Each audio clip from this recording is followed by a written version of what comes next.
Hello दोस्तों, मेरा नाम हिमांशु गौतम है और एक बार फिर से आपका स्वागत है आपके अपने इस YouTube चैनल पर। सबसे पहले तो भाई ये वीडियो CGL 2024 वाले प्री वाले जो स्टूडेंट हैं उनके लिए बिल्कुल भी नहीं है। आप लोगों का 2 दिन बाद CGL का एग्जाम शुरू होने वाला है, आप लोग अपनी पढ़ाई करते रहो। इस वीडियो में बात करने वाला हूँ CHSL 2024 वाले बंदों से, ठीक है, जिनका प्री नहीं हुआ उनसे भी बात करूंगा, और जिनका प्री हो गया है, जिनका 1-1.5 महीने में मेंस होने वाला है, उन्हें क्या करना चाहिए उसके ऊपर भी बात करूंगा, ठीक है। तो अगर CGL वाले मतलब बंदे ये लोग वीडियो देख रहे हैं तो इस वीडियो को ये बंद कर दें और अपनी पढ़ाई को आप कंटिन्यू करें, ठीक है। तो भाई देखो, अभी CHSL 2024 का रिजल्ट आया, ठीक है। 40,000 लगभग 40,000 के आसपास लोगों का प्री निकला, पर जिनका एग्जाम नहीं निकलता ना उन्हें बहुत दुख होता है भाई साहब। और उसमें भी सबसे ज्यादा दुख उन लोगों को होता है जिनका 5-10 नंबर से एग्जाम रह जाता है, कि लगभग कट ऑफ गई है 156-57 के आसपास। वो यार मेरे रो मार्क्स तो 145 तो आए रहते, 2-4 नंबर बढ़ गए होंगे तो 150 तक मेरे नंबर हो गए होंगे, तो लगभग मेरा 5 नंबर से प्री रह गया।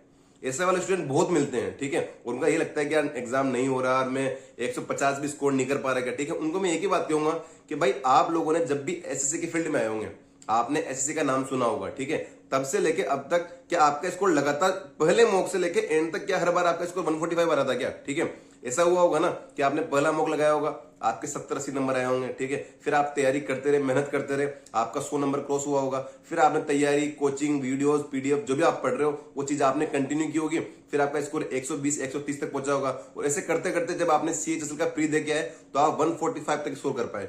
यही तो हुआ ना। अगर आपको 1 महीने या 2 महीने का टाइम और मिला होता, ठीक है, या आप 1-2 महीने पहले और सीरियस हो जाते और उतनी मजबूती से आप 2 महीने एक्स्ट्रा तैयारी कर लेते, तो पक्की बात है आप 10 नंबर एक्स्ट्रा स्कोर करते और डेफिनेटली आप CHSL 2024 का प्री निकाल लेते।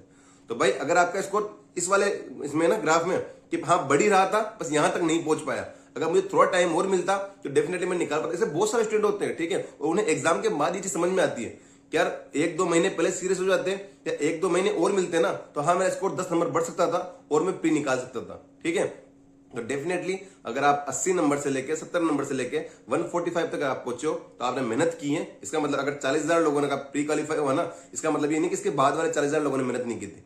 मेहनत उन्होंने भी की थी, पर हाँ थोड़ी मेहनत कम पड़ेगी और वो उस लेवल तक नहीं पहुंच पाए, ठीक है। तो आप तैयारी करते रहो। जिस तरीके से आपका स्कोर 80 से 100, 100 से 120 और 120 से 145 पहुंचा है, पक्की बात है ये 145 से आगे ही बढ़ेगा, ठीक है। और ये बात ओनली CHSL के लिए नहीं है, CHSL, CGL, GD, NTPC जो एग्जाम आने वाला है, ठीक है, CGL का एग्जाम होने वाला है, GD का फॉर्म आपको पता है कि कितनी वैकेंसी आई है, NTPC की 10,000 वैकेंसी आने वाली है, और भी वैकेंसी न जाने कितने ऐसे पेपर हैं जिनमें मैथ्स, रीजनिंग, इंग्लिश जीके आती है और ऑब्जेक्टिव पेपर आता है उनका प्री का, ठीक है। तो हर एग्जाम में ये चीज मतलब होती है कि हाँ ये बात सही है कि इनकी आप तैयारी करते रहो, स्कोर बढ़ रहा है, डेफिनेटली आपका मतलब अच्छा स्कोर आ जाएगा, ठीक है। तो हार मानने की कोई जरूरत नहीं है, तैयारी करते रहो, मेहनत से करते रहो। और इस बार हम थोड़ा पहले सीरियस हो जाएंगे, ठीक है। इस बार ऐसा नहीं कि एग्जाम के टाइम पे आके सीरियस होंगे, हम थोड़ा पहले सीरियस हो जाएंगे। बात करने वाला हूं उन स्टूडेंट के जिनका प्री निकल गया है, जो लोग मेंस देने वाले हैं, ठीक है। भाई मैंने आज के 1.5-2 साल पहले जब भी इस यूट्यूब पे मेरा पहला वीडियो मैंने अपलोड किया था ना अपनी स्ट्रेटेजी का, तब मैंने यही बात बोली थी उस टाइम पे, और आज भी मैं यही बात बोल रहा हूं कि भाई अगर आपका सिलेबस 50% से ज्यादा होता है ना, पहली बात तो जो लोग मेंस देने वाले हैं उन सबका सिलेबस कंप्लीट हो रखा है, ठीक है। और मैं शुरू से इस बात को कहता हूं, न जाने कितने मैसेज आए ना भाई साहब टेलीग्राम पे भी और यूट्यूब पे भी कि हाँ भैया कि आप डेली मॉक वाली जो स्ट्रेटेजी आप बोलते हो ना, डेफिनेटली उसने काम किया है और मेरा उसके बाद मेरा स्कोर बढ़ा है, ठीक है। न जाने कितने मैसेज है, 1-2 मैसेज तो आपको दिख भी रहे होंगे, इसके अलावा भी न जाने कितने मैसेज आए थे, और सब में यही बात थी मतलब मेजरली कि यार जो आपकी डेली मॉक वाली स्ट्रेटेजी है ना भैया जो आपने बताई है, ठीक है, वो वर्क करती है, ठीक है। और ये वर्क करती है, और ये सलाह में CHSL 2024 का जो मेंस देने वाले हैं उनके लिए और कुछ नया नहीं है। टाइपिंग के ऊपर मैं कल वीडियो बना के बता दूंगा उनको, ठीक है, कि टाइपिंग के 1-2 सॉफ्टवेयर अच्छे हैं, 1-2 तो मुझे याद भी है, बाकी मैं आपको टाइपिंग मास्टर है, सोने टाइपिंग है, बाकी अच्छे से कल टाइपिंग का छोटा सा वीडियो डाल के बता दूंगा कि टाइपिंग के बारे में क्या करना है।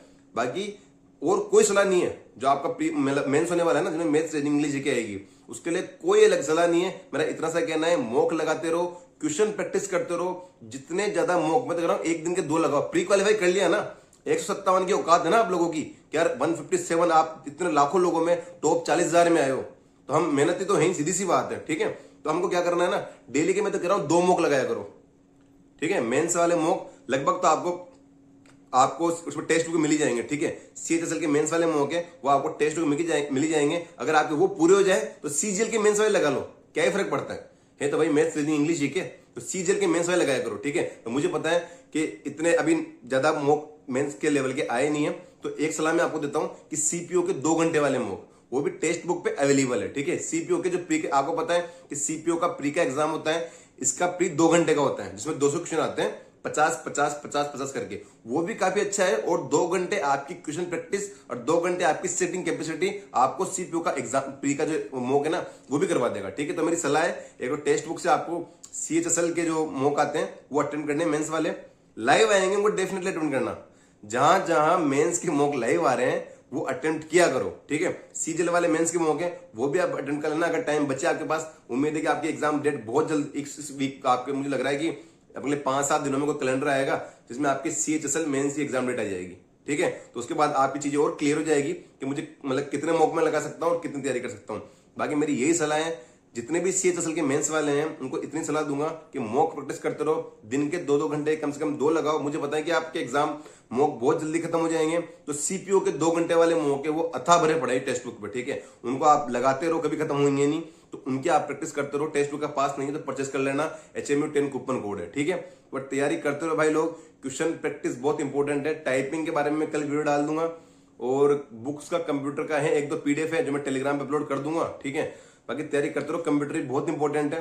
ऐसा नहीं हो जाए कि जब तक हम बहुत अच्छा स्कोर कर दें उधर कंप्यूटर में क्वालिफाई नहीं करें। ठीक है, तो कंप्यूटर भी इंपॉर्टेंट है, वो भी बता दूंगा आप लोगों को। बाकी यही ओवरऑल थी, जिनका नहीं निकला उन्हें थोड़ा सा, जिनका 5-10 नंबर से रह गया ना उन्हें थोड़ी मजबूत रहने की आवश्यकता है। देखो ठीक है, जिनके नंबर ही 100 आ रहे थे और फिर कह रहा है कि यार थोड़ा सा चूक गया भाई साहब, बस 50 नंबर से रह गया। ठीक है, उनके लिए तो मतलब यही है कि अभी तो सिलेबस कंप्लीट करो। आपका तो सिलेबस कंप्लीट नहीं है, क्योंकि एक बार सिलेबस कंप्लीट हो जाता है ना तो ही 120-130 तो आप ऐसे स्कोर करने लग जाते हो। ठीक है, अगर सिलेबस आपका अच्छे से आपने किया है तो आप 120 तक तो ऐसे पहुंच जाते हो। जिनके अगर 100 नंबर थे उनके लिए तो ये सलाह है कि यार कम से कम सिलेबस कंप्लीट करो पहले अपना।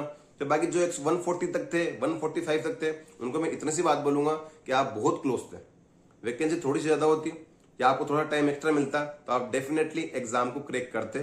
ठीक है, और अभी भी आप आगे कर लोगे। ठीक है, आप बिल्कुल भी निराश होने की नीड बिल्कुल भी नहीं है। मेहनत करते रहो, तैयारी करते रहो, बहुत सारे एग्जाम लाइन से भरे पड़े हैं। ठीक है, समस्या पता है क्या है, एग्जाम जब दिखते हैं ना सामने के एग्जाम आता हो, दिखे कि एग्जाम आ रहा है, ठीक है, उसके बाद तैयारी शुरू करते हैं। ठीक है, उसके बाद बहुत सीरियस होते हैं। आप आखिरी के दिनों में, जैसे आज 7 तारीख है, ठीक है, परसों एग्जाम है CGL का, तो मुझे पता ना कि 1 सितंबर से लेके और 7 सितंबर तक बंदों ने क्या मेहनत की होगी।